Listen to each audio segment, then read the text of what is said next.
به نستعين على أمور الدنيا والدين والصلاة والسلام على أشرف الأنبياء والمرسلين سيدنا ومولانا محمد وعلى آله وصحبه أجمعين سبحانك لا علم لنا إلا ما علمتنا إنك أنت العليم الحكيم رب اشرح لي صدري ويسر لي أمري واحلل عقدة من لساني yafqahu qawli amma ba'du. Alhamdulillah, saudari-saudariku sekalian yang berkumpul di majelis ini, mudah-mudahan Allah Subhanahu wa taala turunkan hujan rahmatnya bagi kita sekalian.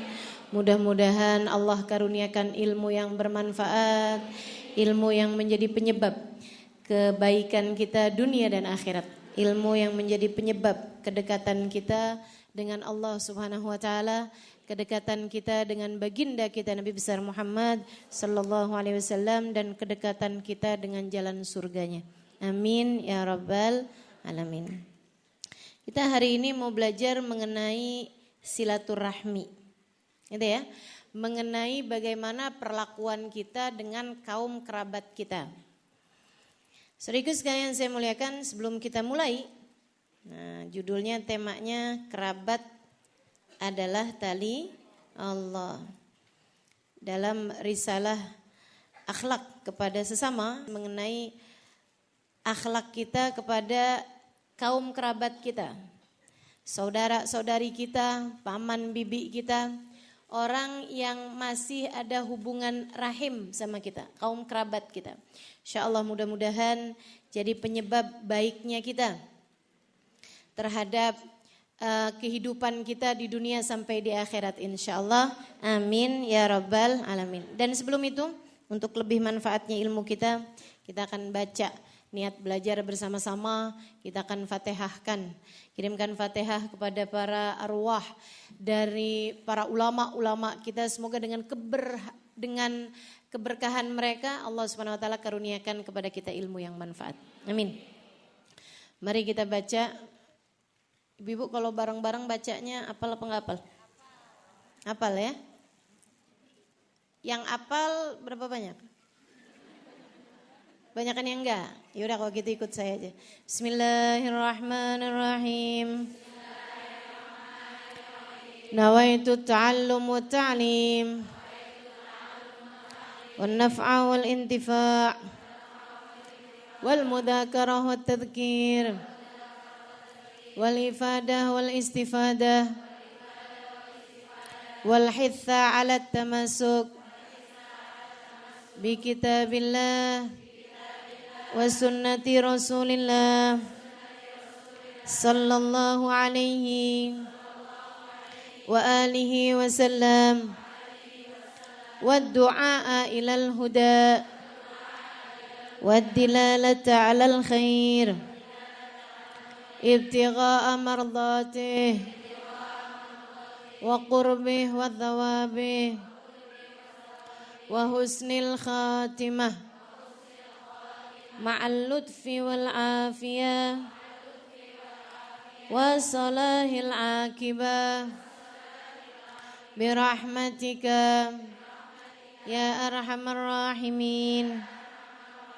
Ila hadratin Nabi Muhammad sallallahu alaihi wasallam wa alihi washabihi azwaji wa dzurriyyati wa ahli baiti wa sallam min jamil anbiya wal mursalin wa qarni ajma'in wa nususan sayyidil muhajirin Allah Ahmad bin Isa fakil muqaddam Muhammad bin Ali Balawi sayyidil hayy Abdullah bin Abu Bakar al-Aidarus fakhril wujud Syekh Bakar bin Salim wa usulim wa furim thumma ila ruhil Imamul Ghazali Muhammad bin Muhammad al-Ghazali atusumma ila ruhi sahib ratib Abdullah bin Ali al-Haddad Ahmad bin Zain al-Habsyi Habib Ali bin Muhammad al-Habsyi thumma ila ruhi arba'atil a'immatil mujtahidin wa muqallidin fi din ulama amilin fuqaha al-muhaddisin wal qura' wal mufassirin wa sadati sufiyatil muhaqqiqin ajma'in anallahu yaghfir lahum wa yarhamuhum wa ya'li darajatin fil jannah wa yanfa'una barakatihim wa asrarihim wa anwarihim wa ulumihim wa nafahatihim fid din wa dunya wal akhirah. Al-Fatihah.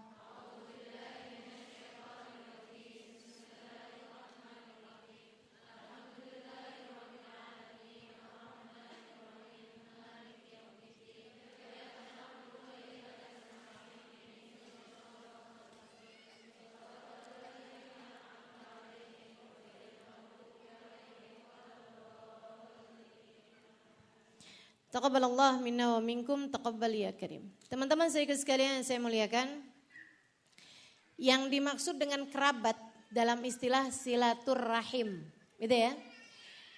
Ini yang banyak bergeser maknanya di negeri kita. Teman-teman saya sekalian, rahim yang dimaksudkan dalam silaturahim, rahim yang dimaksudkan di situ adalah rahim, teman-teman saya sekalian. Artinya kandung, artinya kandungan. Rahim, teman-teman saya sekalian, kita bilang gimana? Udah ada gerakan di rahimnya. Rahim yang dimaksudkan di situ adalah kandungan. Kan gitu ya? Kita juga suka bilang, itu saudara kamu sekandung apa bukan? Kan gitu ya? Nah, itu sekandung tuh maksudnya serahim apa bukan? Gitu kan? Maka kalau ada istilah silaturrahim, artinya adalah hubungan yang terjalin karena adanya rahim. Adanya persaudaraan, adanya urusan kandungan di sana. Maka yang dimaksudkan dengan rahim dalam arti silaturrahim, orang yang kita harus punya sambungan dengannya. Silah itu artinya sambungan. Artinya kita gak boleh putus, teman-teman saya sekalian. Gak boleh putus. Kalau sama teman bisa putus, boleh putus. Kan gitu ya? Kalau kita rasa, wah saya temenan sama dia kok bikin saya jadi gak bener nih. Teman kita nih kok ternyata nauzubillah misalnya gitu ya, kena narkoba nih. Boleh gak kita putus? Boleh. Malah terkadang hukumnya bisa jadi wajib. Kalau kita tahu bahwa kita akan terpedaya, kita akan terkena dampak dari kejahatan orang tersebut. Nah itu kita wajib putus teman-teman saya sekalian.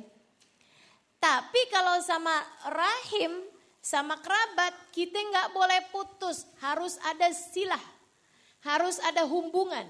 Jadi nggak ada ceritanya, dia sih dulunya saudara saya. Dulunya sih dia kakak saya, sekarang udah jadi mantan. Ada begitu? Kagak ada. Jelas ya? Jadi yang namanya silaturahmi tuh yang harus selalu silah, harus selalu tersambungkan, yang ada kekerabatan sama kita, yang gak ada ceritanya menerima mantan. Teman-teman saya sekalian, mohon maaf, suami ada mantan apa enggak? Ada. Ada mantannya. Maka nih bukan yang rahim nih. Sebab yang namanya rahim tuh harus silah. Enggak boleh kotak, enggak boleh putus, enggak boleh bercerai, enggak boleh jadi mantan. Teman-teman sekalian saya muliakan, maka siapa yang dimaksudkan dengan rahim? Yang harus kita silah, yang harus kita sambung. Yang pertama, yang sekandung sama kita.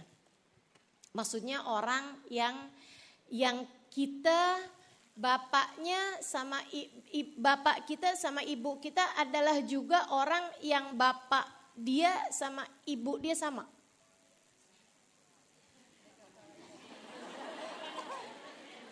Saya saudara sama dia, cuman lain bapak, lain ibu. Bukan saudara namanya. Jelas ya. Gitu kan. Dia saudara si adik saya, tapi lain bapak, lain ibu. Apalagi laki sama perempuan nih. Kita sih bukan apa-apa. Hubungan saya adalah abang adik sama dia. Dia adik kamu? Iya adik saya, cuman lain bapak, lain ibu. Gak ada adik namanya, itu adik-adikan. Abang-abangan, ya kan? Maka teman-teman saya sekalian yang dimaksudkan dengan kerabat di situ adalah yang nomor satu, yang bapak dia sama bapak kita itu sama, salah, iya benar. Bapak dia sama bapak kita sama, ibu dia sama ibu kita sama. Itu namanya sekandung, itu namanya rahim, yang paling kuat. Kemudian yang berikutnya, yang kita sama dia satu bapak walaupun enggak satu ibu. Yang kita sama dia satu ibu walaupun tidak satu bapak.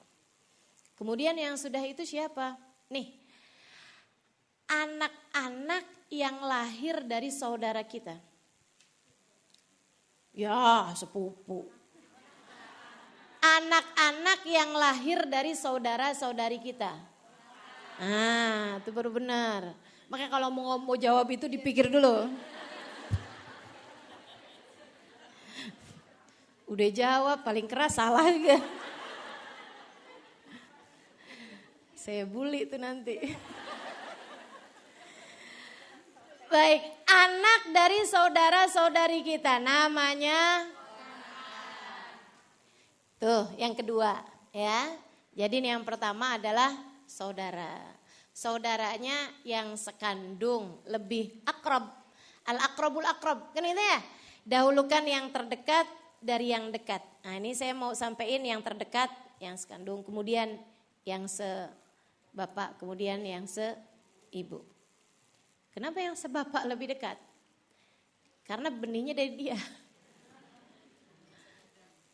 Gitu kan ya? Nah itu jadi sebapak, kemudian seibu. Kemudian selain daripada itu teman-teman saya sekalian, kerabat adalah anak saudara kita. Apa tadi namanya? Kemudian yang sesudahnya, kerabat adalah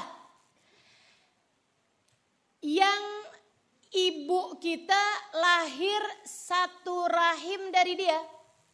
Juga yang bapak kita lahir satu rahim dari dia. Ayo mikir. Siapa itu? Tante, om, iya benar. Paman, bibi, benar juga. Encang, encing, benar juga. Apa? Ua, iya benar teman-teman sekalian. Nah itu ya, jadi orang yang ayah dan ibu kita satu kandung sama mereka atau satu saudara sama mereka. Baik itu sekandung ataupun sebapak ataupun seibu. Jadi itu yang dekat. Yang terdekat saudara kita. Kemudian yang sesudahnya ponakan kita. Kemudian yang sesudahnya lagi paman bibi kita. Yang sesudahnya yang kita udah boleh kawin sama dia. Walaupun itu kerabat tapi udah terhitung jauh. Ya. Yang kita udah boleh kawin sama dia. Kalau kita sama saudara kita boleh kawin apa enggak? Kita sama ponakan kita boleh kawin apa enggak? Kita sama paman bibi kita boleh kawin apa enggak? Enggak. Itu enggak boleh putus. Teman-teman saya sekalian. Itu talinya enggak boleh putus. Sama sekali kita enggak boleh putus sama dia. Dunia, selama kita hidup di dunia nih enggak punya alasan untuk putus hubungan sama mereka. Untuk putus hubungan sama mereka. Karena alasan apapun, nggak boleh. Jadi sekalian, nah sesudah itu yang kita boleh kawin sama dia, berarti siapa itu? Anaknya paman bibi kita udah kawin, udah boleh kawin sama dia. Sepupu kawin boleh apa enggak?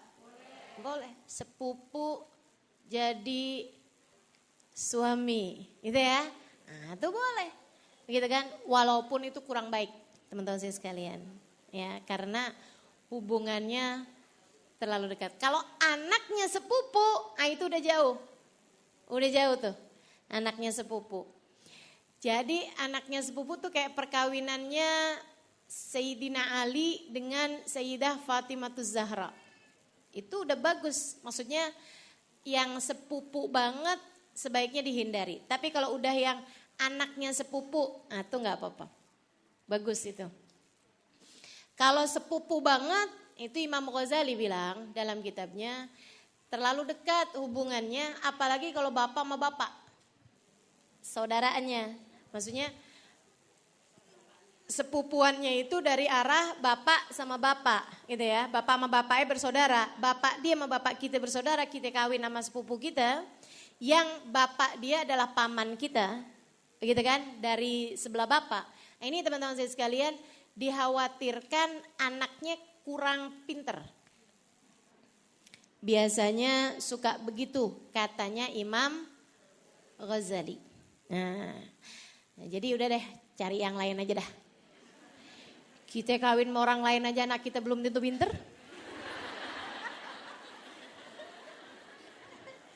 Benar gak? Apalagi meresikokan diri dengan kawin sama sepupu. Tapi kalau udah terlanjur kawin gimana? Ya udah nggak apa-apa, bismillah, ya enggak? Bismillah, bismillah. Kenapa kamu kawin sama sepupu? Dia doang yang mau.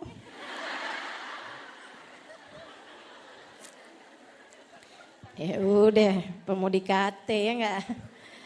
Teman-teman sekalian, nah ini nih, jadi itu yang namanya kerabat ya. Selalu saja ayat-ayat yang bercerita atau hadis-hadis yang bercerita tentang silaturahmi, yang dimaksudkan dengan rahim di situ adalah kerabat. Jadi sekalian. Jadi kalau misalnya urusannya sama temen, urusannya sama tetangga, ibarat kata kita nggak kontak-kontakan sama dia, kita putus hubungan, nggak pernah ketemu, nggak jadi dosa buat kita. Emang kita bisa seumur hidup temenan sama dia dan terus nyambung? Ibu-ibu saya tanya nih, temen zaman TK masih berhubungan nggak?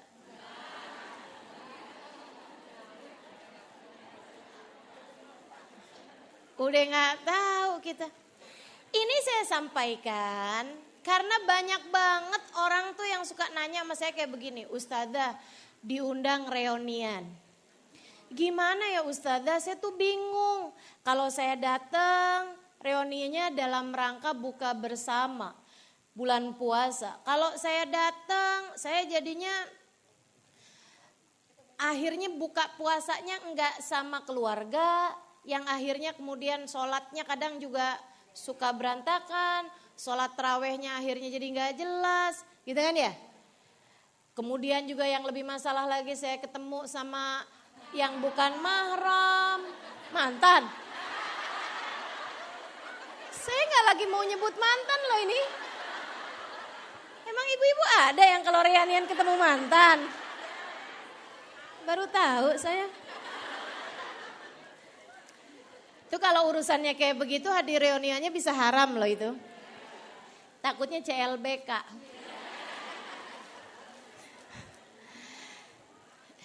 Ustadzah, kalau misalnya saya hadir nih ada banyak mudorotnya. Tapi kalau saya nggak hadir Ustadzah, kan jadinya mutusin silaturahmi. Ini emang temenmu semuanya kerabatmu? Kan enggak teman-teman sekalian. Jadi yang namanya silaturahmi itu hanya khusus untuk kerabat kita aja yang kita harus selalu punya hubungan sama dia. Yang tidak menerima mantan, yang tidak menerima bekas, yang tidak menerima ex.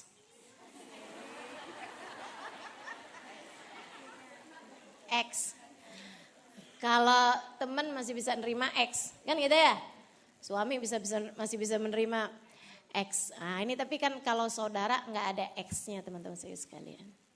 Dia mantan adik saya, mantan bibi saya, mantan paman saya nggak ada tuh, mantan ponakan saya nggak ada teman-teman saya sekalian. Nah ini, jadi ini yang disebut dengan silah, yang kita nggak batal wudhu. Ah jelasnya gitu. Kita sama saudara batal wudhu apa kagak? Enggak. Kita sama sepupu batal wudhu apa enggak? Batal. Oh Allah. Saya bilangin kalau mau jawab tuh dipikir. Kita sama saudara batal wudhu apa enggak? Kita sama sepupu batal wudhu apa enggak? Batal teman-teman saya sekalian. Kita sama ponakan batal wudhu apa enggak? Anaknya ponakan batal wudhu apa enggak? Enggak batal. Kamu neneknya. Betul kan? Nenek samping namanya kan? Coba diinget-inget. Nih ya. Kita punya ponakan. Ya kan ya? Ponakan kita punya anak. Kita berarti siapanya dia? Nenek. Kayak saya sama anak ponakan saya tuh. Kan saya neneknya. Saya nggak batal wudhu teman-teman saya sekalian. Apa-apa itu cucu kita gitu. Ah tuh kerabat kita tuh. Yang kita nggak batal wudhu sama dia. Jadi sekalian, kita maipar batal wudhu apa enggak? Batal. Jelas ya. Nah nih, jadi yang disebut dengan silah dalam rahim, silaturahim, orang yang kita harus punya hubungan sama dia. Gak boleh istilahnya orang Betawi kematian obor. Ya, gak boleh kita gak punya sambungan, gak boleh. Kita harus punya sambungan sama dia. Itu sama saudara kita, ponakan kita terus ke bawah. Gitu kan ya, saudara kita terus ke bawah, misalnya anak dia, cucu dia gitu. Sama saudara-saudaranya bapak ibu kita. Tuh rahim namanya. Gak boleh putus karena urusan apapun. Urusan warisan Ustazah gak boleh putus. Saya sih Ustazah udah gak teguran sama adek saya. Sekalinya ketemu di pengadilan. Urusan apa itu? Rebutan warisan Ustazah. Ya Allah, ya Allah. Jangan sampai ada di antara kita yang begitu. Ya. Kalau ada yang seperti itu, yuk kita belajaran. Buat bertaubat. Ini salah satu dari dosa yang jarang-jarang orang taubatin nih. Betul apa enggak? Sekarang saya udah taubat. Dulunya ngapain? Jahatin saudara saya. Gak pernah tuh. Orang tuh seringannya taubat, sekarang saya taubat. Dulunya ngapain? Zina. Dulunya ngapain? Pacaran. Dulunya ngapain? Mabok. Dulunya ngapain? Gak sholat. Kan gitu ya? Dulunya ngapain? Pakai baju ala kadar. Yang ditutupnya dikit doang. Gitu misalnya. Nah ini teman-teman saya sekalian. Orang bilang saya berhijrah. Saya bertaubat. Kan gitu ya? Nah tapi dari urusan-urusan yang seperti ini, padahal ini juga merupakan dosa, salah satu dari dosa-dosa yang cukup berat teman-teman saya sekalian. Kita sambung lagi hubungan kita dengan kaum kerabat kita. Insya apa fadilahnya kalau kita nyambung dengan kerabat kita? Maksudnya selalu jaga hubungan sama kerabat kita. Selalu sayang sama kerabat kita nih. Apa fadilahnya? Yang pertama teman-teman sekalian memperpanjang umur. Nih. Memperpanjang umur tuh artinya umurnya bisa panjang gitu Ustazah. Ada yang ngertiin begitu. Ada yang ngertiin begitu. Salah satunya dari riwayat yang diceritakan Nabi Muhammad alaihissalam mengenai Nabi Allah Dawud alaihissalam. Jadi Nabi nih teman-teman sekalian cerita dalam salah satu hadisnya. Ada Israel ketemu sama Nabi Daud. Atau Nabi Daud ketemu sama Israel. Di salah satu majelis beliau. Nabi Daud ngeliatin Israel nih di pojokan nih. Ngeliatin mulu ada seorang pemuda. Habis selesai majelis. Nabi Daud temuin tuh malaikat Israel. Nyeremin bener sih ente. Nabi tuh akrab sama para malaikat ya. Kamu nyeremin banget tuh kesian yang diliatin. Untung dia gak ngeliat balik.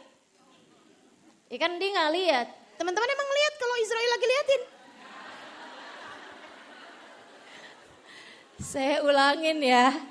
Teman-teman emang lihat kalau pas Israel lagi liatin kita? Kagak, gak tahu aja nih.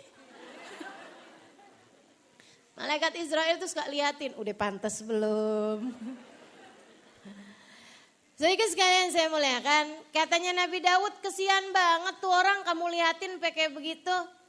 Katanya malaikat Israel kemudian bilang, iya tuh kesian. Kenapa? Pemuda yang duduk sebelahmu itu loh Daud. Kenapa dia? 3 hari lagi mau mati. Kesian nih masih muda.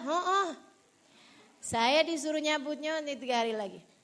Selang berapa lama, kira-kira dapat 2 minggu gitu. Nabi Daud ngeliat tuh pemuda masih ada. Hidup lagi kagak mungkin.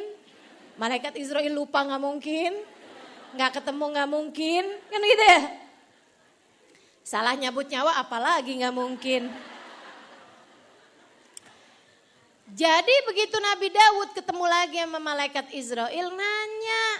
Israel, kemarin kan kamu bilang tuh pemuda umurnya tinggal 3 hari lagi. Iya. Terus sepulang dari majelismu itu dia ada ketemu sama bibinya. Dia bawain buat bibinya hadiah, dia kasihin uang, dia kasihin makanan, disambung hubungan sama bibinya. Bibinya di sebuah kampung dia datengin. Dia bilang, dia samperin, disenengin tuh bibinya. Bibinya girang, seneng karena udah gak punya anak. Bibinya tersebut itu. Bibinya doa, minta sama Allah, ya Allah. Kalau dipanjang umur seneng dah saya. Gantinya anak saya ya Allah. Allah gantiin berkat silaturahminya dia 3 hari jadi 30 tahun. Nah tuh silaturahim. Ada yang mengatakan bahwa makna panjang umur dalam ayatnya Nabi Muhammad SAW. Katanya riwayat Sayyidina Anas bin Malik. Hadis rawahul Bukhari wa Muslim, beliau mengatakan man ahabba an yubsit lahu fi rizqih wa yunsa fi atharih falyasil rahimah. Kata Nabi, siapa di antara kalian yang pengen rizkinya luas dan umurnya panjang, hendaklah dia menyambung hubungan dengan kerabat. Ya. Jadi menyambung hubungan dengan kerabatnya. Itu tadi yang saya maksudkan dengan rahim di situ. Saudara, ponakan, paman, bibi. Teman-teman sekalian saya muliakan, nih panjang umur. Ada maknanya begitu, ada juga maknanya enggak sih, umurnya sih enggak bisa panjang lagi. Udah segitu umurnya, udah catetannya tuh. Yang kata Allah, idza ja'ajaluhum la yastakhiruna sa'atan wa la yastaqdimun. Apabila datang ajal seorang gak bisa nambah, gak bisa mundur. Nah cerita yang tadi Nabi Daud gimana? Mungkin Israel ngelihatnya di Lauhil Mahfud. Sebab Lauhil Mahfud tuh bisa berubah. Yamhullahu ma yasha'u wa yuthbit wa indahu ummul kitab. Kata Allah dalam Al-Quran, Allah bisa merubah atau menetapkan apa yang tertulis di dalam Lauhil Mahfud. Sebab Allah lah pemilik Lauhil Mahfud. Tapi yang dari ketetapannya Allah subhanahu wa ta'ala gak bisa nambah, gak bisa kurang dari umur yang sudah ditetapkan Allah. Maka gak usah minta, maksudnya arti dari panjang umur seperti itu maksudnya adalah barakatan fil umur. Berkahnya umur. Karena umur tuh teman-teman saya sekalian gak penting panjang. Yang penting gimana sih berkah? Ziyadatul khair. Tambahnya kebaikan dalam umur tersebut. Sehingga sekalian saya muliakan, ada orang umurnya panjang 90 tahun. Tapi 20 tahunnya di atas tempat tidur, mau?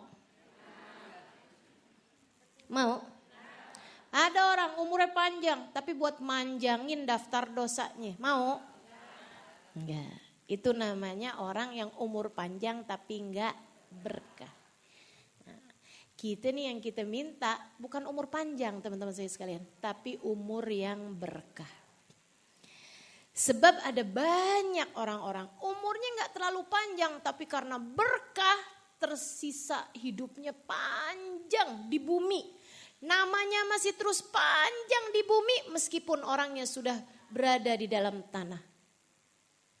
Imam Syafi'i umurnya waktu hidup cuma 50 tahun. Tapi sampai sekarang namanya masih terus ada, difatihain orang, tempatnya diziarahin orang. Ini gitu. Sayyidah Fatimah Zahra, manusia paling agung, perempuan paling mulia. Teman-teman saya sekalian, innaki sayyidah nisa ahlil jannah. Sungguhnya engkau wahai Fatimah pemimpin wanita surga. Ketika meninggal dunia umurnya 29 tahun. Kita udah lewat nih. Nah kita ding saya. Saya udah lewat, ibu-ibu apa lagi? Lebih panjang lagi ya. Udah lewat jauh kita.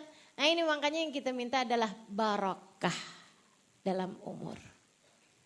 Setuju Bu? Jadi Ibu udah mau nih?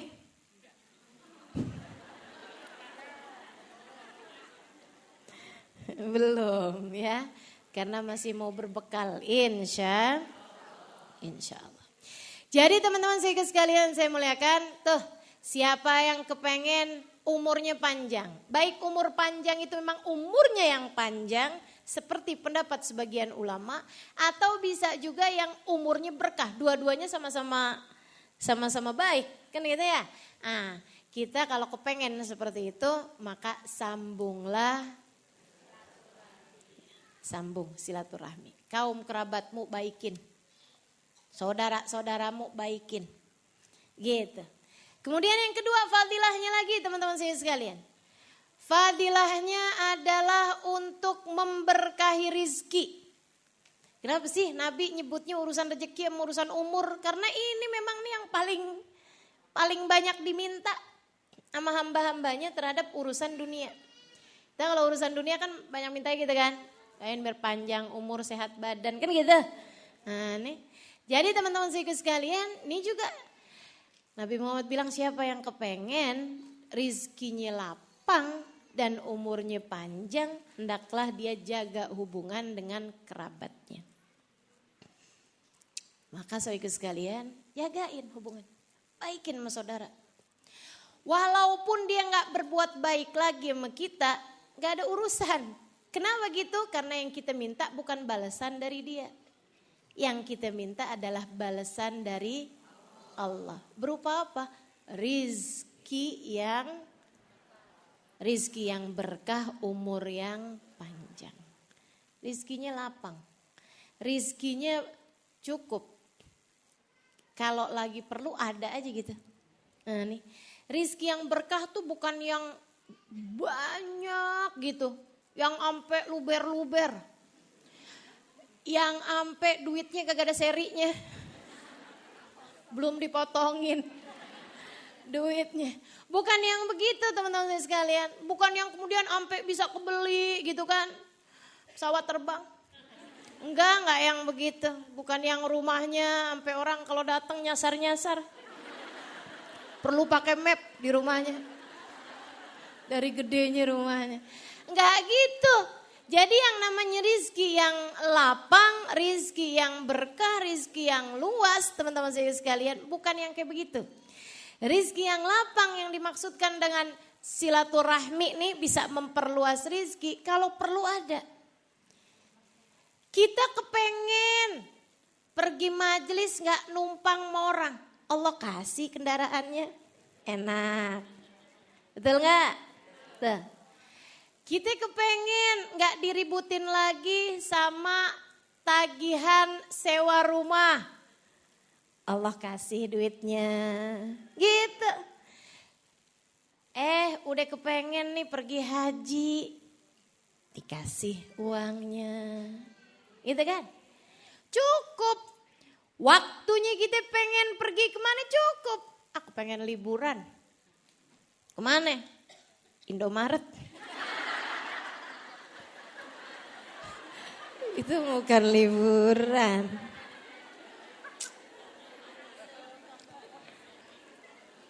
Waktunya pengen liburan kemana kayak gitu jalan-jalan gitu ya. Ada duitnya. Itu namanya rezeki yang lapang teman-teman saya sekalian. Pengen ganti tas, ada duitnya. Pengen ganti sepatu, ada duitnya. Pengen kawinan.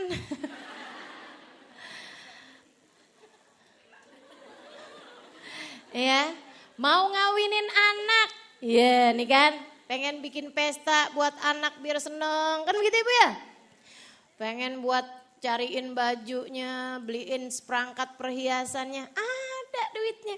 Kenapa gitu? Suka nyambung silaturahmi. Nah tuh. Jadi orang yang silaturahminya tersambungkan, kebutuhan-kebutuhan dunianya akan terpenuhi. Jadi gak usah merasa percuma nih. Nyambung silaturahmi percuma juga. Begitu kan ya? Makanya teman-teman sekalian, orang yang kerjanya rebutan warisan sampai susah hidupnya gitu. Itu malah kehidupannya jarang ada yang berkah. Coba diperhatiin. Kurang aja bawaan. Kenapa gitu? Ya gitu sih orangnya. Tukang rebutin warisan orang. Jadi biarin orang aja. Kita jangan. Gitu ya. Kita jangan. Memperpanjang umur. Memperbanyak rizki. Apalagi dapat rahmatnya Allah Subhanahu wa taala. Bicara rahmat nih yang paling penting. Kita tuh dalam hidup tuh teman-teman sekalian, sebenarnya yang paling penting tuh bukan umur panjang, bukan sehat badan, bukan. Yang paling penting kita dapat rahmatnya Allah. Betul apa enggak? Orang tuh kalau dirahmati sama Allah, apa sih dirahmati sama Allah? Dikasihanin sama Allah. Allah ngelihatnya enggak tega. Orang kalau dikasihanin sama Allah, dirahmati sama Allah, enak terus hidupnya. Gampang terus hidupnya. Begitu, teman-teman sekalian. Waktunya ada kebanjiran, Allah karena sayang sama dia, ada aja gitu jalannya. Apa dia nggak kebanjiran? Kan begitu ya? Apa pas waktunya kebanjiran? Apa Bu? Ada aja deh gitu. Pindah rumah. Ya, ada aja cara Allah Subhanahu wa taala mudahin dia gitu. Ada aja. Dan teman-teman sekalian, bicara urusan banjir, mau kaya mau miskin kalau waktunya kena banjir kena juga loh. Dan walau mau kaya mau miskin kalau urusan banjir sumpek juga. Kan begitu ya? Nah itu. Jadi teman-teman sekalian, yang diminta tuh bukan kaya, bukan banyak harta. Bukan, akan tetapi rahmatnya Allah Subhanahu wa taala. Allah kalau udah ngasih rahmat sama seseorang, Allah gak tega sama dia. Gak tega. Dalam segala keadaan digampangin, dimudahin, diketemuin sama orang-orang baik gitu. Saat lagi perjalanan, begitu kan ya? Ketemunya sama orang baik-baik terus. Kenapa? Allah rahmat sama dia. Allah kesian sama dia. Begitu kan? Lagi ngapain, Allah kesianin. Sedikit sekalian saya muliakan. Lagi bingung nih sebenarnya belajar nih sama siapa nih ya, yang bisa ngasih ilmu yang benar, bisa ngasih tahu yang benar. Allah ketemuin sama majelis-majelis yang benar-benar. Tapi majelisnya tuh susah, rada jauh, soalnya rumah saya di Bekasi. Majelisnya di Tebet, gitu kan ya? Gimana nih? Ketemu aja sama orang, tetangganya mau ikutan ngaji juga, punya mobil, gitu kan ya? Ayo udah barengan, ada aja teman-teman sekalian. Orang kalau dirahmati sama Allah Subhanahu wa taala, Allah bakal kasih kemudahan. Allah akan kasih kemudahan dalam berbagai macam urusan. Jadi orang kalau kepengen dapat rahmatnya Allah Subhanahu wa taala, Bu, orang kalau dirahmati Allah nih, waktunya sakit ketemunya sama dokter yang baik. Kan begitu? Ketemunya sama orang-orang yang mau bantuin. Tuh orang kalau dirahmati Allah, pokoknya urusan apa aja gampang. Apa aja senang, apa aja enak buat mereka-mereka yang mendapatkan rahmatnya Allah. Nah Allah kasih karunia rahmatnya Allah Subhanahu wa taala tersebut buat orang-orang yang menyambung hubungan silaturahmi. Allah bakalan kasih pertolongan buat mereka yang selalu menyambung silaturahmi. Ada seorang sahabat, dia bilang, "Ya Rasulullah, saya ini Rasul baik sama saudara saya. Tapi dia gak baik sama saya." Aduh nih curhat. Jadi itu ceritanya curhat di zaman dulu tuh ya. Orang tuh udah kenal curhat. Dari nabi sampai ke ulama kerjanya curhatin aja.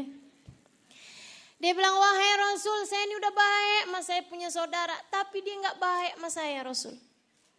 Saya ngebantuin dia, nyenengin dia, dia malah ngomongin saya di belakang, kagak enak dah saya."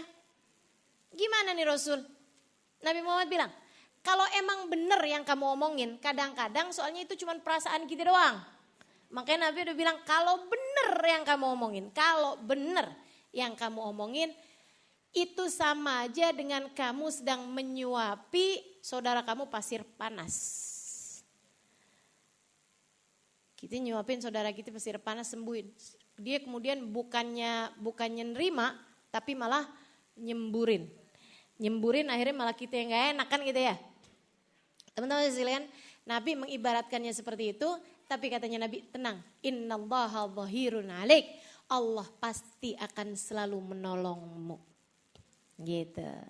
Artinya bahwa walaupun kamu lagi dijahatin sama saudaramu, sama kerabatmu, tetaplah baik kepadanya, sebab di saat kamu baik sama saudara-saudara kamu, itu teman-teman sekalian, Allah enggak akan melupakanmu dengan kemudahan-kemudahan darinya. Enggak apa-apa. kita dijahatin sama keluarga kita nggak apa-apa. Yang penting jangan kita yang berbuat jahat sama dia. Betul? Betul. Walaupun teman-teman saya sekalian, kalau kita bilang, kenapa ya saya dijahatin mulu? Coba dilihatin. Jangan-jangan nih bukan kita yang dijahatin mulu nih. Tapi kita yang selama ini kurang baik sama dia. Kadang-kadang emang suka ngelihatnya diri kita kan sama yang bagus-bagusnya aja nih. Ya kan? Coba balikin, coba tanyain. Saya kalau jadi saudara saya gituin dia, kira-kira enak gak ya? Selama ini apakah saya sudah pantas menjadi seseorang yang disayang sama saudara saya? Ternyata pas kita lihat, saya sih suka mikirnya kayak begini. Saya kalau jadi orang lain ngadepin saya. Bingung gak tuh? Gak bingung ya? Saya suka bayangin kalau saya jadi orang lain. Saya jadi orang lain nih. Terus ngadepin orang namanya Halimah Lidrus. Kayak gini modelnya nih. Kayak saya gini nih. Kira-kira saya akan disayang atau disebelin. Nah itu saya suka mikirnya kayak begitu. Kalau buat melihat perlakuan saya kepada orang lain. Saya ini kira-kira pantasnya disebelin apa disayangin. Gitu kan ya? Gak usah nyaut. Ya, saya lagi mikir sendiri gitu kan. Kalau apa-apa tuh saya suka mikirnya kayak gitu. Nah ibu-ibu jangan mikirin saya, ibu-ibu mikirin diri ibu sendiri. Coba ibu bayangin, kalau ibu jadi orang lain ngadepin dirimu.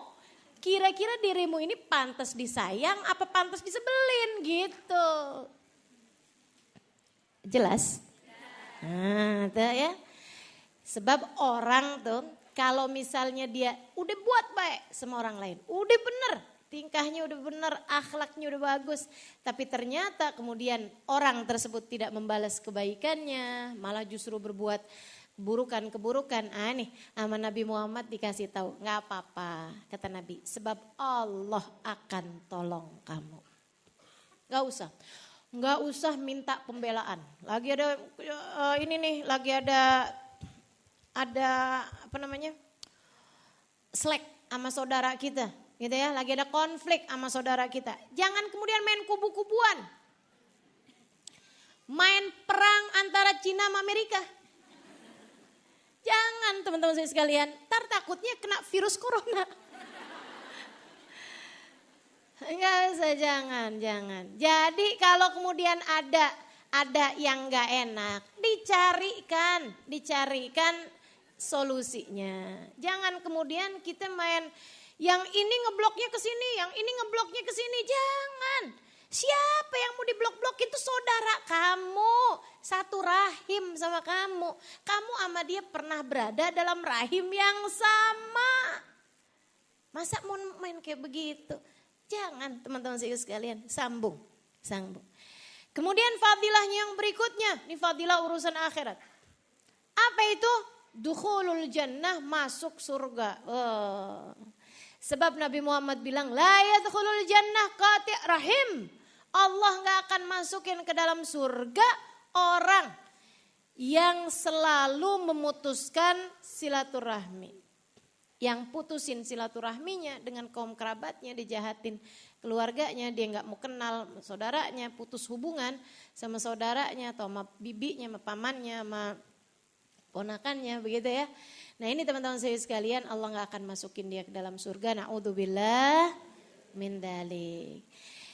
Kemudian yang terakhir dari fadilahnya silaturahmi adalah, teman-teman saya sekalian saya muliakan, bakalan disambung hubungannya sama Allah. Innar rahim yata'allaq fima baina sama wal ard. Sesungguhnya rahim nih bergantung antara langit dan bumi.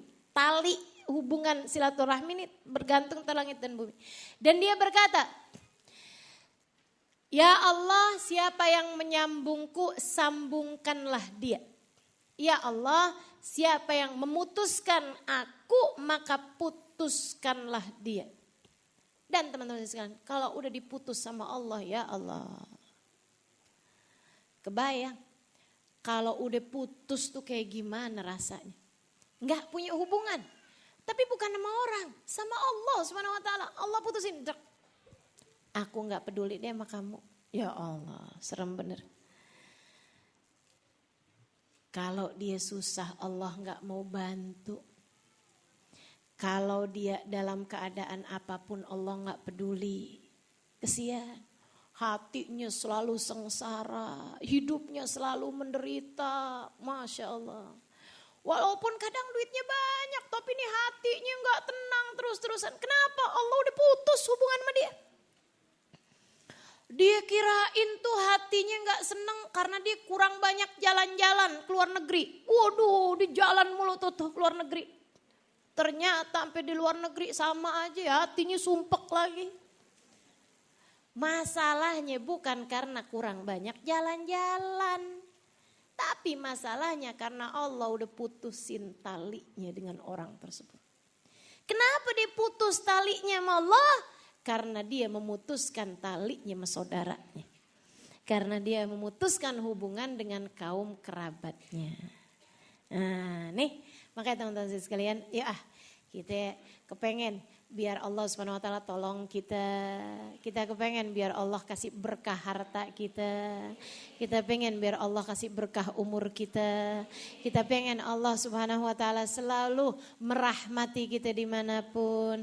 Dan nanti kelak di hari akhirat Allah masukkan kita ke dalam surga. Untuk semua fadilah-fadilah besar-besar tersebut sambung kekerabatanmu, sambung hubungan dengan saudara-saudarimu. Insya. Caranya gimana sih? Nah nih yuk kita pelajarin. Gimana caranya nyambung hubungan tali silaturahmi nih? Sama saudara kita tuh mestinya perlakuan kita kayak gimana? Teman-teman sekalian 3 aja dah biar gampang ngingetnya. 1 takwa, 2 cinta, 3 doa. Nah nih gampang. Akhirannya A semua. 1 apa tadi? 2 apa? 3 takwa, cinta, doa. Nih 3 hal teman-teman saya sekalian. Yang pertama takwa. Kerjain perintah Allah, jauhin larangannya. Sama saudara kita. Takwalah kepada Allah Subhanahu wa taala. Ada atau tidak adanya dia. Jangan sampai di saat kita lagi barengan sama dia, kita sanjung-sanjung saudara kita puji-puji saudara kita, giliran kita nggak di depan dia, kita omongin dia. Itu namanya kamu tidak bertakwa. Yang takwa sama Allah Subhanahu wa taala. Jangan hak dia kita ambil walaupun dia nggak tahu, teman-teman saya sekalian. Punya adik misalnya nih, punya adik ketika waktunya yatim, maksudnya dia masih kecil, teman-teman sekalian, orang tua kita udah gak ada, misalnya gitu ya. Kalau kita makan hartanya si adik kita nih, dia gak tahu sekalipun.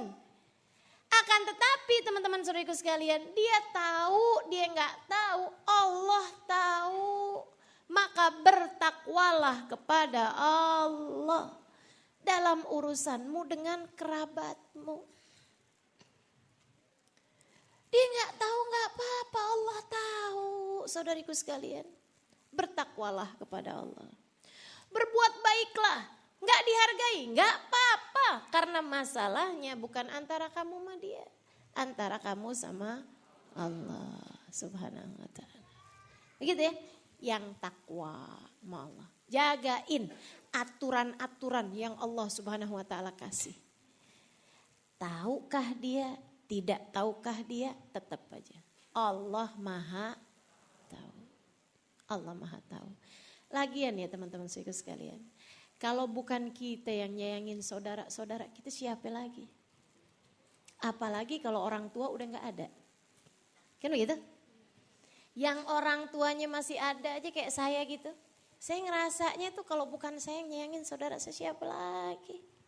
Betul apa enggak? Adik-adik saya, adik saya, kakak-kakak saya, paman bibi saya, ponakan-ponakan saya. Kalau bukan kita yang nyayangin siapa lagi? Kalau kemudian dia enggak dapat kasih sayang kita, saudaranya, takutnya dia fakir kasih sayang. Orang yang fakir kasih sayang gak bisa nyayangin orang lain. Makanya nyusahin mulu. Halo? Kenapa ya Ustaz? Ada orang tuh ya ampun nyebelin banget. Kayaknya tuh dia selalu merasa dirinya tuh paling sengsara, paling susah, paling begini, paling begitu. Gitu. Aduh ya ampun susah banget dihadapinnya. Tahu kenapa? Karena dia orang yang kurang kuota kasih sayangnya. Ini teman-teman kalau urusan kuota ini langsung ngerti nih. Jadi kurang kuota kasih sayang, jatah kasih sayangnya dia kurang. Gimana dia mau bisa memberi kasih sayang kepada orang lain kalau dianya sendiri kurang. Makanya karena dia sendiri kurang kasih sayang, akhirnya kemudian dia gak bisa nyayangin orang teman-teman sekalian. Karena dia sendiri kurang jatahnya. Kasih sayang itu seperti zakat. Baru bisa kamu kasihkan kepada orang lain, kamu tebar kepada orang lain kalau kamu sendiri punya lebih dari nisabnya. Saudara-saudari kita, kuota kasih sayangnya dari siapa kalau bukan dari kita, kalau keluarganya? Betul, betul. Anak-anak kita, kan kuota kasih sayangnya dari kita. Saudara-saudari kita, kasih sayangnya dari kita. Jadi kalau ngelihat anak kita nyebelin banget nih gak bisa sayang sama orang, berarti kurang kasih sayangnya. Kamu jangan marahin dia, marahin diri sendiri. Nih saya kurang nih ngasih kasih sayang sama dia nih. Kok bisa nih anak kita kayak begini modelnya. Maka teman-teman sekalian saya muliakan, kuota kasih sayang dari saudara-saudari kita. Kita ikut ambil bagian untuk memenuhinya. Jangan malah minta kuotanya dipenuhin sama saudara kita. Kita cukup dewasa untuk berusaha menebarkan kasih sayang kepada orang lain, bukan sebaliknya. Insya Allah. Gitu ya teman-teman saya sekalian, begitu. Itu satu. Jadi muamalahlah kepada saudaramu dengan takwa. Yang kedua, muamalahlah pada saudaramu dengan cinta. Gimana sih cinta? Ya disayangin, yang tua dihormatin, yang kecil disayangin, sama keluarga kita dihargain, disambungin, yang kurang ya ditambahin. Kurang apaan? Macem-macem. Bisa kurang uang, bisa kurang ilmu, gitu ya? Bisa kurang apa lagi? Kasih sayang tadi, tambahin gitu. Kasih perhatian sama saudara gitu. Jadi sekalian kayak perlu deh. Apalagi nih udah tua-tuaan gini kan kadang tinggal jauh-jauhan. Betul gak? Kayak perlu sekali-sekali gitu kan. Kamu telepon saudara kamu. Sekedar nanya kabar aja. Biasanya memang kalau gak biasa ngerjain kayak begitu. Orangnya suka nanya, ada perlu apa nih? Itu. Halo. Betul? Teman-teman sekalian saya muliakan. Nah, kalau dia nanya kayak begitu bilang, enggak ada apa-apa, cuman kangen. Nah, itu. Kerjain, insya sama saudaramu, sama kakak adekmu. Teman-teman saya sekalian, teleponin. Kalau enggak, temuin. Bawa hadiah, kan gitu kan? Ada apaan sih nih? Kayak orang mau lamaran aja, pakai segala seserahan. Bilang sama dia kangen, masya Allah. Kemarin tuh pas lagi belanja, ada kelihatan kerudungan nih kayaknya cakep nih buat kamu nih, gitu kan ya? Kemarin tuh pas lagi nih, kayak saya kelihatan ada ini kayaknya kamu suka nih kan, ini makanan kesukaan kamu. Girang teman-teman sekalian, seneng. Orang digituin seneng.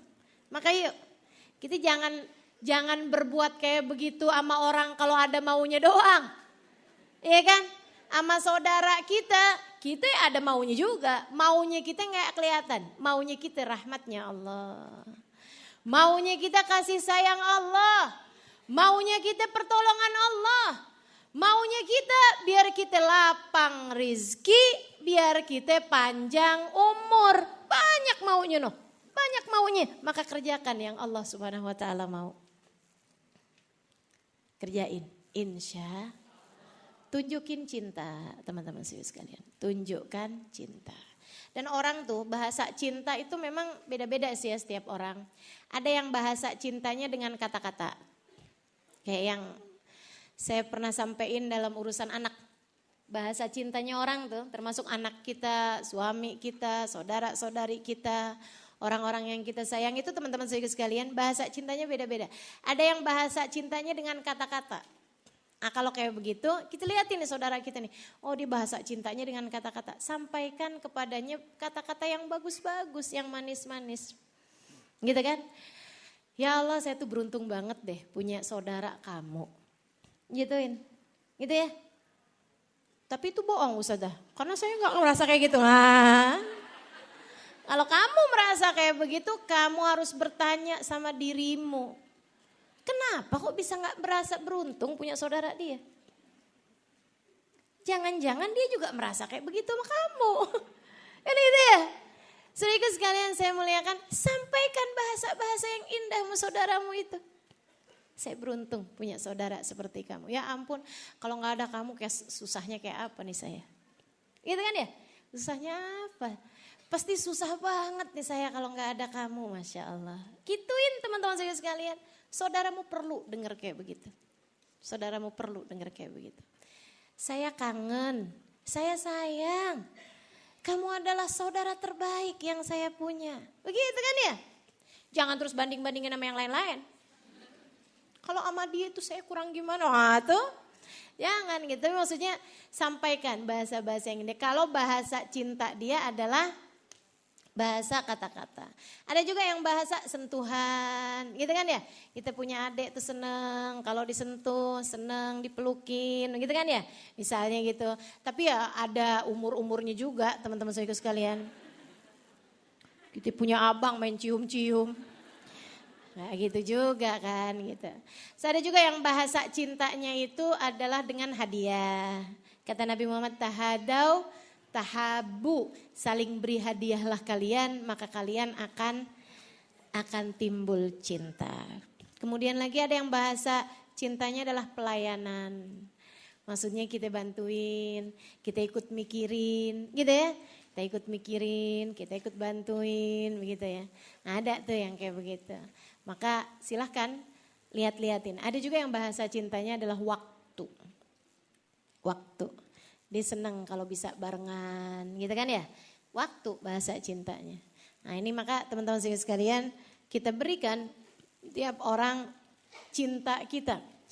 Kepada mereka ya secara umum sih kata-kata dan hadiah. Yang itu memang yang secara umum menunjukkan kasih sayang. Selain daripada bantuan berupa moral. Gitu kan ya, lagi ada yang sakit, kita kasih support, kita kasih dukungan, gitu kan ya. Jangan pas saudaranya sakit, paman bibinya sakit, kita bilangin. Bener sih bilanginnya. Bi, kemarin tuh saya diajarin mau Ustazah Halimah. Katanya kalau sakit kita disuruh baca kulhu 200 kali sehari. Katanya nih, kalau kita sembuh, dosa-dosa kita diampunin. Kalau bibi mati, bibi mati dalam keadaan syahid. Bibinya tinggal bengong aja. Tapi kan saya sakitnya cuman flu. Yes. Siapa tahu virus corona. Ya Allah, ini sih minta diapain nih ponakan kayak begini nih. Nah, gitu ya. Nah, nih yang perlu dukungan kita dukung, perlu support apa aja yang bisa kita kerjain, kita kerjain. Gak ada yang hilang. Tidak ada yang hilang.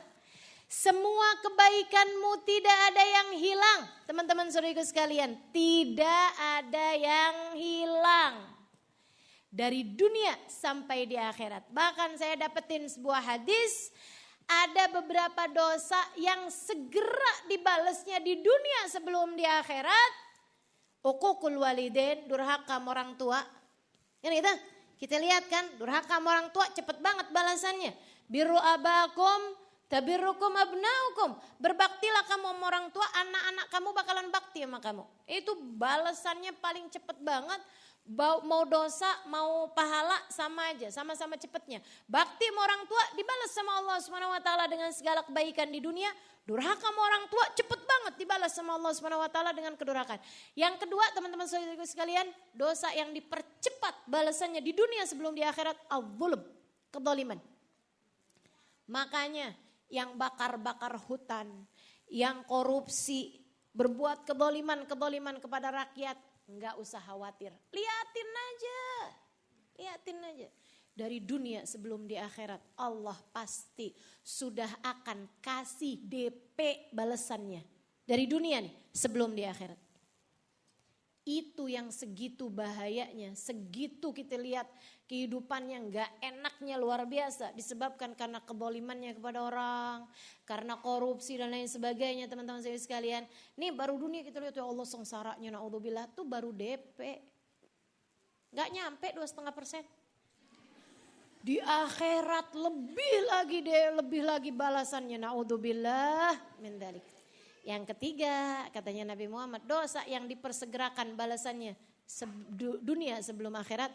Pertama tadi durhaka orang tua, yang kedua kezaliman, yang ketiga silaturahim yang diputuskan. Qat'ur rahim, memutuskan hubungan silaturahim. Disengsarain kamu sama Allah Subhanahu wa taala. Kalau kamu selama ini selalu berbuat jahat sama saudara-saudara kamu. Kesian ya, kesianin diri sendiri. Maka berusahalah untuk berbuat baik sama kaum kerabat kita. Jadi tuh, 1, takwa, 2, sayangin saudaranya. Ini mesti dirubah persepsinya. Kalau selama ini kita sebel mulu sama dia, dirubah persepsinya, rubah. Dia adalah kakak saya. Dia adalah abang saya. Kami pernah berada dalam rahim yang sama. Kami dilahirkan sama orang tua yang sama. Dia adalah adik saya. Dia adalah orang yang dilahirkan dari rahim yang sama. Dia adalah ponakan saya, anak saudara saya. Dia adalah paman bibi saya, saudaranya bapak ibu saya. Kalau saya nggak bisa sayang sama dia, siapa saya? Ar-Rahimun yarhamuhumur Rahman tabaraka wa ta'ala. Orang yang bisa sayang sama orang lain pasti disayang sama Allah Subhanahu wa taala. Nah, kita jangankan sama orang lain, sama saudara kita nggak bisa sayang, pasti nggak disayang sama Allah Subhanahu wa taala. Maka yuk teman-teman sekalian, berusaha kita sayangin saudara kita. Pandangin wajahnya, sayangin dia, sampaikan kata-kata yang baik. Kalau dia selama ini begitu menyebalkannya, tanyakan pada diri sendiri. Berarti ini kuota kasih sayang saya selama ini belum bisa beri. Kasih kuota kasih sayang tersebut kepada mereka. Penuhi teman-teman saudara sekalian. Sekeluarga bantu-bantu buat penuhin kuota kasih sayang dia. Maka kamu akan lihat nanti. Beri perhatian, beri kasih sayang. Gitu. Insya. Dan yang terakhir, doa. Punya saudara belum mau sholat, doain. Punya saudara jahat sama bininya, doain. Punya saudara gak patuh sama suaminya, doain. Kan gitu ya? Punya saudara, ya Allah kalau mukulin anak-anaknya, ya ampun pakai rotan. Doain. Selain daripada tegur dengan cara baik-baik. Nah yang ketiga ini juga bukan main-main teman-teman. Doain. Seperti yang sering saya sampaikan. Doa tidak pernah hanya sekedar. Ia adalah semua yang kamu perlukan. Doa tidak pernah hanya sekedar. Saya gak bisa ngapa-ngapain kecuali doa. Bukan sekedar, doa tuh gak pernah sekedar. Doa adalah semua yang kita perlukan teman-teman sekalian. Doa terus. Kita punya saudara gak baik, doain terus. Kita punya saudara nih, misalnya ada yang jadi pejabat tapi tukang korupsi, doain terus, doain terus. Kita punya saudara kena narkoba, doain terus. Terus teman-teman sekalian, terus. Kita punya saudara sholatnya belum rapi, doain terus. Kita punya saudara auratnya belum ditutup rapi, doain terus. Bukan dengan dikata-katain, sayangin, sayangin. Ada satu hari orang nunjukin sama saya foto. Ustazah nih lihat. Oh saya liatin, serem bener. Pakai baju renang, pegang botol bir di depan perempuan, di depan kolam renang. Saya bilang, oh saya gak mau lihat. Aurat kan. Dia bilang, Ustazah ini saudara saya. Kayak gimana hati gak sedih liatnya Ustazah. Ya Allah. Dia udah kabur dari rumah Ustazah. Udah gak ada lagi bersama dengan kami kakak-kakaknya. Orang tua kami meninggal dunia, dia kemudian jadi kayak begitu. Mungkin merasa sedih, merasa gak ada lagi yang sayang sama dia. Kabur dari rumah. Kami gak bisa ngubungin siapa-siapa. Satu hari saudaranya kirimin foto, temennya kirimin foto ini. Kita cari Ustazah, gak ketemu. Apa yang harus dilakukan? Saya bilang sama dia, tetap cari, satu. Kedua doain. Ketiga saya bilang, kalau nanti ketemu, yang insya Allah nanti ketemu, saya bilang. Nanti kalau kamu ketemu, jangan pernah singgung-singgung masalah aurat dia, sholat dia, ibadah dia. Tapi sepanjang waktu di saat dia bersama dengan kamu, saya bilang bersama dengan entah siapapun dari saudaranya, penuhin kasih sayang dia. Tanyain kamu gimana kabarnya, sehat apa enggak, apa yang sakit, misalnya kayak gitu ya. Udah makan apa belum, kamu pengennya gimana, bagaimana perasaanmu, dan seterusnya, dan seterusnya.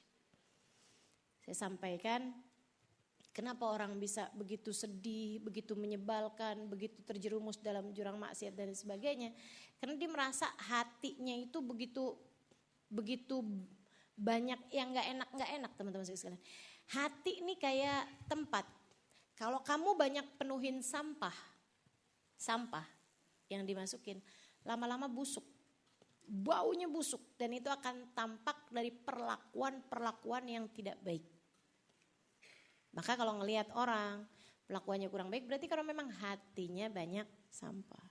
Nah gimana biar sampahnya itu keluar? Kan gitu. Gimana biar hatinya gak banyak sampah? Dikeluarin. Gimana caranya? Makanya jangan dipendem apa-apa itu ya. Apa tuh jangan dipendem. Curhat gitu Ustazah, curhat ke orang lain, enggak harus kayak begitu teman-teman saya sekalian. Kalau bisa belajar berilmu biar bisa mengolah perasaan hati sendiri itu lebih bagus. Kalau enggak, sekurangnya curhat kepada Allah, kepada Rasulullah. Banyak baca sholawat, itu bentuk kamu keluarin apa yang ada dalam hati. Sambilan, Rasul kok saya sedih banget ya Rasul. Tolongin dong Rasul, nih hati biar baik, hati biar benar gitu. Atau ke Allah. Kan gitu ya, ya Allah nih hambamu nih ya Rabb. Kok hati saya kayak gini ya, kok kesel mulu nih, kok ini mulu nih, tolongin ya Allah. Jadi tiap kali ada masalah tuh jangan pendem. Akhirnya kemudian jadi numpuk tuh sampah-sampahnya, isinya cuma sampah hatinya. Jadi yang dikeluarin hanya sampah.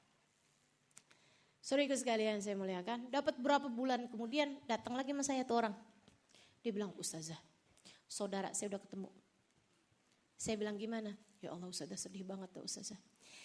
Jadi ini kami dapat telepon dari temennya dia. Nah pokoknya dah. Katanya kamu saudaranya ini? Iya. Gitu kan. Tuh liatin saudara kamu, adik kamu, dia bilang. Dikasih tahu alamatnya. Pergiin. Ternyata itu adalah bekas hotel. Bekas, udah kumuh, udah kusam, udah jadi tempat kosong. Bekas hotel tuh bekas kantor gitu. Jadi satu bangunan yang udah gak kepake gitu kan. Yang sebenarnya teman-teman sekalian angker gitu. Maksudnya kan kayak Jadi langsung mikir Menara Saidah nih. Bukan. Udah ngomong angker langsung gitu ya. Sehingga sekalian, akhirnya dia bilang pergiin ustadzah, saudara saya ustadzah, ya Allah lewatin tempat-tempat yang benar-benar kumuh dengan maksudnya gedung itu tuh udah yang benar-benar bau kencing, kayaknya ada orang gila juga tinggal di situ, ada orang narkoba ini apa segala macam.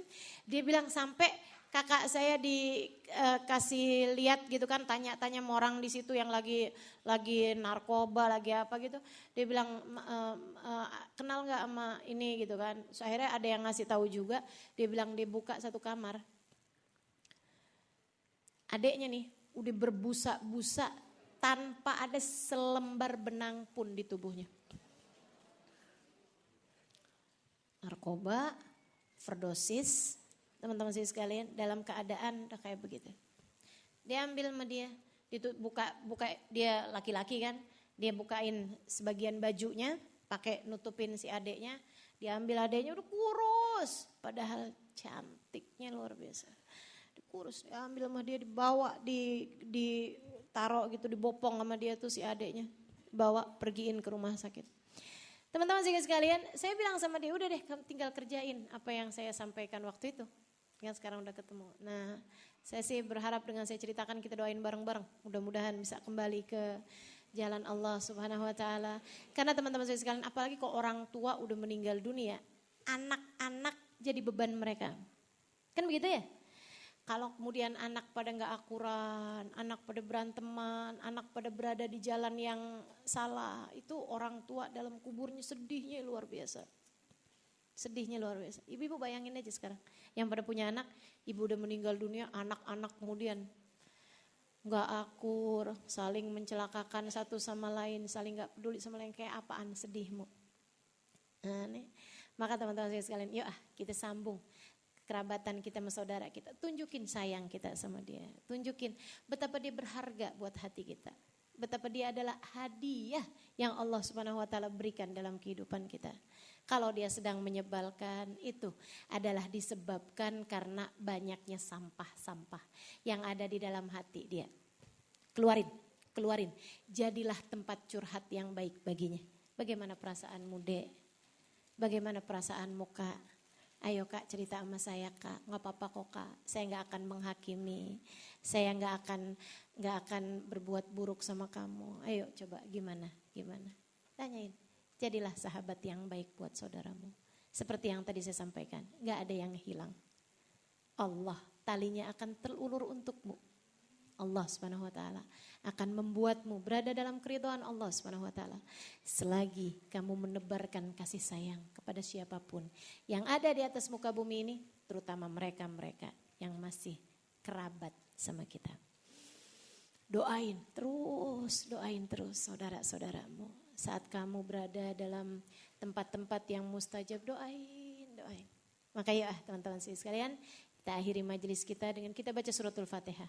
Sambil masing-masing bayangin saudara-saudaranya. Sambil masing-masing bayangin ponakan-ponakannya. Bayangin kaum kerabatnya. Sambil minta sama Allah, ya Allah sayangi aku dan sayangi mereka semua. Ya Allah, limpahkan keberkahan-Mu padaku dan kepada mereka semua.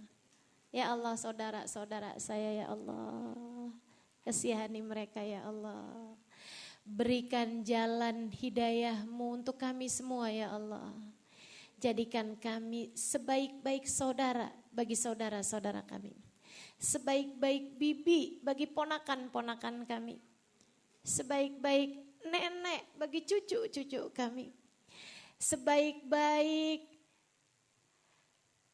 ponakan bagi paman bibi kami. Jadikan kami ya Allah hamba yang tercinta di sisi-Mu ya Allah. Jadikan kami perempuan-perempuan yang soleha. Kami tahu hidup kami adalah ujian. Mampukan kami untuk dapat menjalaninya dengan cara yang terbaik. Ya Allah, jika selama ini kami gagal menjadi saudara yang baik bagi saudara-saudari kami. Ya Allah, di sisa umur yang ada. Jadikan kami saudara yang baik bagi kaum kerabat kami ya Allah. Jadikan kami ya Allah saudara yang baik bagi orang-orang yang ada di sekeliling kami ya Allah. Jadikan kami hamba-Mu yang solehah. Jadikan kami ibu yang solehah. Jadikan kami anak yang solehah. Yang jadi istri, jadikan ia istri yang solehah. Allahumma ya Allah, kepada Engkau kami mohon, pandang kami semua dengan pandangan kasih sayang-Mu. Ya Allah, dosa-dosa kami dengan kaum kerabat kami, kata-kata kami yang tidak menyenangkan bagi mereka, bentakan, omelan, dan apapun dari perlakuan-perlakuan kami terhadap saudara-saudara kami mohon padamu. Ampunilah pada saat ini juga ya Allah, dan izinkan kami menjadi saudara yang baik bagi saudara-saudari kami. Ya Allah, ya Allah, ya Allah, penuhkanlah hati kami dengan kasih sayang-Mu. Dengannya kami dapat menyayangi siapapun. Ya Allah, penuhkan hati saudara-saudari kami dengan kasih sayang-Mu. Dengannya mereka dapat menyayangi siapapun. Ampuni dosa kami, ampuni dosa mereka ya Allah. Tutupi aib-aib kami, tutupi aib-aib mereka ya Allah. Bawa kami ke jalan-Mu, bawa kami semua ke jalan-Mu ya Allah. Dan kumpulkan kami bersama dengan mereka kelak di hari akhirat nanti ya Allah. Ala hadhihi niyah wa bikulli niyatin salihah jami'ah syamilah ila hadratin Nabi Muhammad sallallahu alaihi wa ala alihi wa sahbihi wasallam. Al-Fatihah. Bismillahirrahmanirrahim. Alhamdulillahirabbil alamin. Arrahmanirrahim. Maliki yaumiddin. Iyyaka na'budu wa iyyaka nasta'in. Ihdinas siratal mustaqim. Siratal ladzina an'amta 'alaihim ghairil maghdubi 'alaihim waladdallin. Amin. Taqabbalallahu minna wa minkum. Taqabbal.